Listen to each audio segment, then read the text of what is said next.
Hi, my name's Mike, and we're going to be doing skill number 11, which is transfers from bed to wheelchair, wheelchair to floor, and then working your way back up.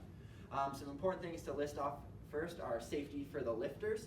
The first thing is when the lifters are pivoting, they're going to pivot at their hips and at their feet, not with their trunk, because we don't want to have any back pain. Another thing that's really important is when they're bending, lifters are going to bend at their hips and knees, again, not bending at the trunk, because that can also cause back pain. So one thing that's really important to remember is that whenever you're doing any sort of transfer at all where you have to lay your hands on the patient, it's important to ask for consent. So that's obviously the first thing you need to do when moving forward. Another important thing is when you are working as a group, you have more than one person doing a skill, it's important to realize that because heights are different, you have to do things a little bit differently. So for this one, the taller and stronger person is always going to be the person who's positioned behind the patient. So in this case, because it's Cam and I, it's going to be Cam is the taller and stronger person. Alright, one final thing that you want to remember before you actually lift a patient is the person who stands behind the patient will be the leader. So in this case, it'll be Cam.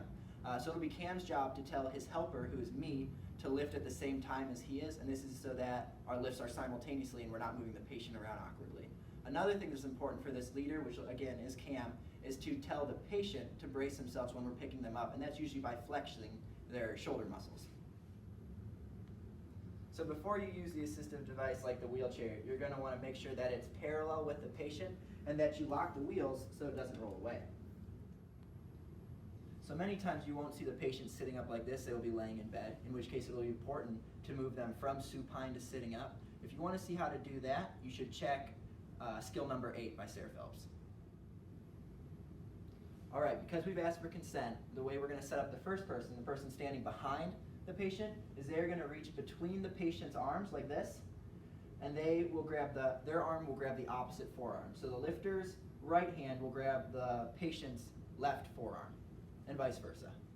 Alright, so when setting up the second lifter to help out, you'll position them in a way that one of the lifter's hands will go under the patient's proximal thigh, or distal thigh, excuse me, and the other hand will go under the patient's proximal leg, like this. Alright, when lifting, it's important to have proper mechanics so that you don't hurt yourself. Also important to remember to tell the patient to brace your shoulders when they're lifting, and also to lift simultaneously.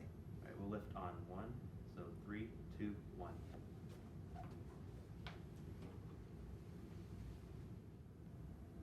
And finally, if necessary, you can position the leg rest to make it more comfortable for the patient, like so.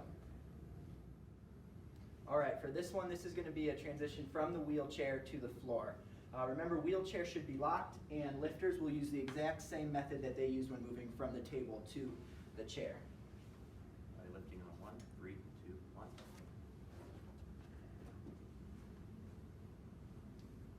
Also remember, it's important to maintain good body mechanics. Alright, for the next two transfers, we're actually begin doing the opposite of what we just did. So for this one, we're going to move the patient from the floor to the wheelchair. Lifters will maintain the exact same lifting position that they had initially. 3, 2,